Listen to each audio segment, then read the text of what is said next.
Eu quero cumprimentá-lo com a paz do Senhor, dizer que é um prazer ter você aqui comigo para iniciarmos mais um guia de estudo preliminar nas lições bíblicas da CPAD.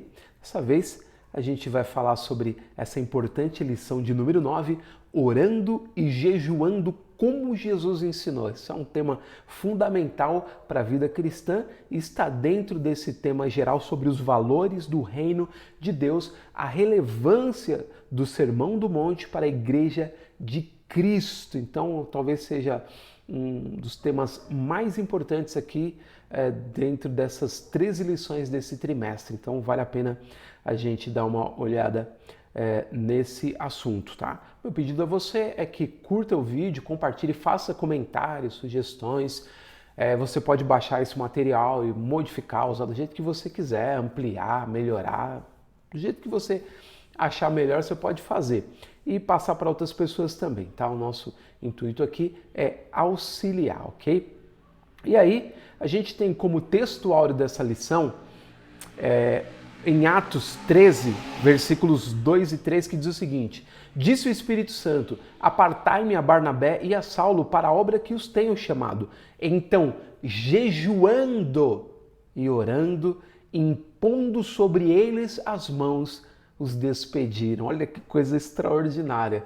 E a verdade prática, a oração e o jejum são disciplinas espirituais que potencializam sensivelmente a vida piedosa do crente. É muito profundo isso aqui, é muito profundo e muito prático. O comentarista foi muito feliz nessa frase. A oração e o jejum são disciplinas espirituais que potencializam sensivelmente a vida piedosa do crente. Eu sempre falo para as pessoas assim, olha, às vezes a gente tem uma opinião bíblica sobre um assunto. Aí você fala, vejo assim, vejo dessa forma, vejo assim. Aí eu costumo dizer para as pessoas assim, olha, faz o seguinte, antes de você expressar essa sua opinião publicamente, em secreto, faz um propósito com Deus de jejum e oração. Um mês. E aí você intensifica a oração, orando em vários períodos e períodos prolongados, e insere jejuns. Aí 2 vezes por semana, 3 vezes por semana, uma vez, que seja. Mas insere o jejum. Faz essas 2 práticas e ora sobre aquela opinião que você está tendo sobre um assunto bíblico ou uma coisa que tenha um respaldo bíblico. Aí no final desse período, o Espírito Santo já vai ter te direcionado se o que você pensa sobre aquele texto e aquele assunto está certo ou se você está equivocado.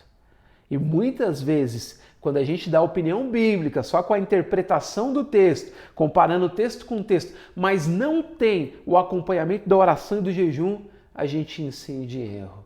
Isso eu estou falando do ponto de vista prático. Por isso que está cheio de doutores da palavra, tem um monte.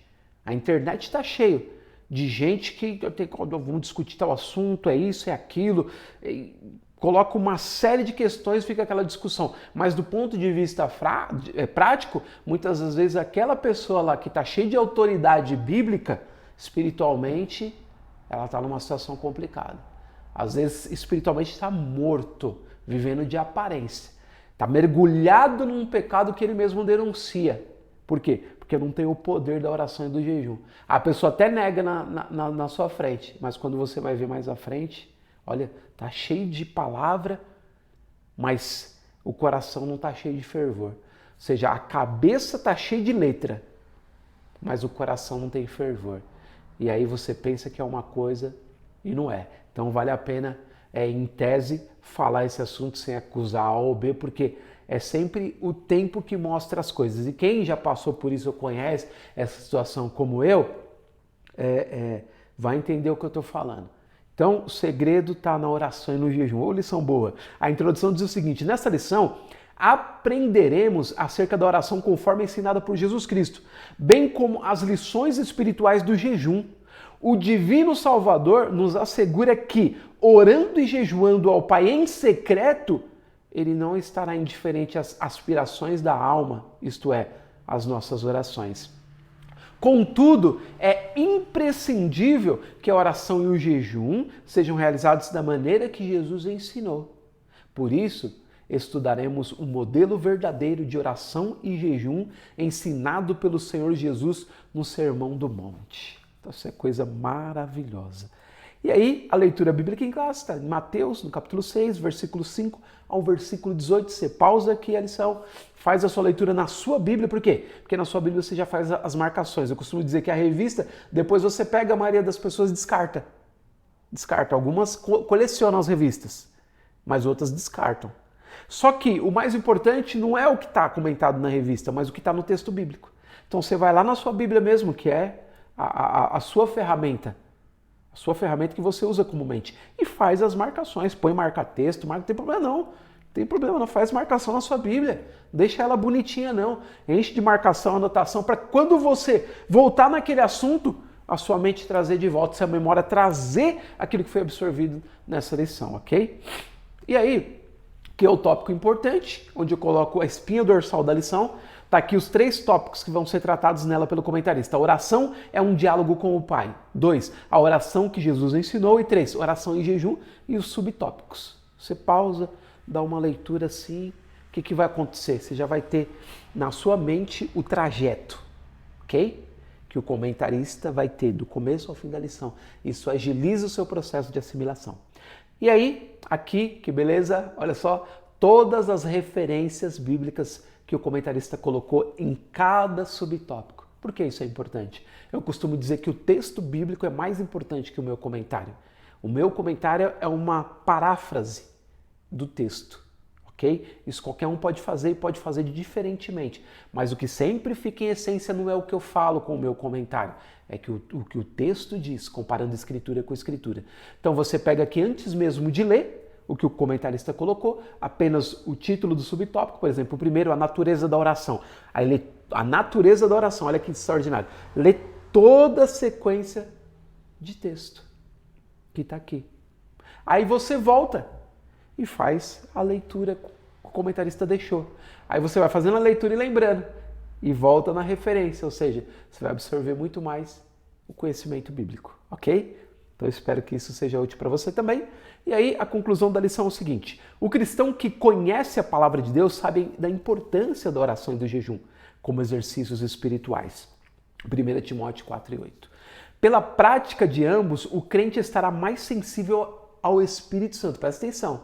Sensibilidade ao Espírito não é eu falar, Espírito Santo, que bom estar aqui no culto, aquele louvor que mexe.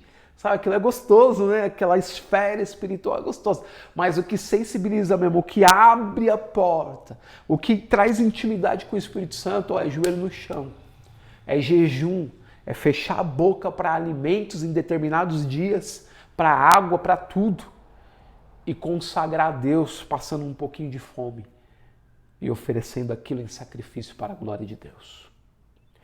De modo que sua realização traz constantes benefícios para a nossa vida espiritual, especialmente diante de um mundo materialista e utilitarista. Materialista e utilitarista. Então, quando você jejua e ora constantemente, a sua sensibilidade é muito forte. É muito forte. Então, é muito veloz. Quando você está diante de uma situação, o Espírito Santo fala velozmente na sua mente, ó, tem coisa errada aí. Tá certo, ora ali, ajuda nessa situação, é muito rápido, porque você dá liberdade para o Espírito Santo, é coisa maravilhosa. Eu espero que ajude você nessa lição, que é muito boa para esse despertamento, e que você possa oferecer um jejum a Deus, oração já, enquanto estuda essa lição para a glória do nosso Deus. Espero sim ter, de alguma forma, auxiliado você. E se Deus quiser, nós nos veremos novamente na semana que vem para mais uma lição. Deus abençoe a sua aula em nome de Jesus. Até lá.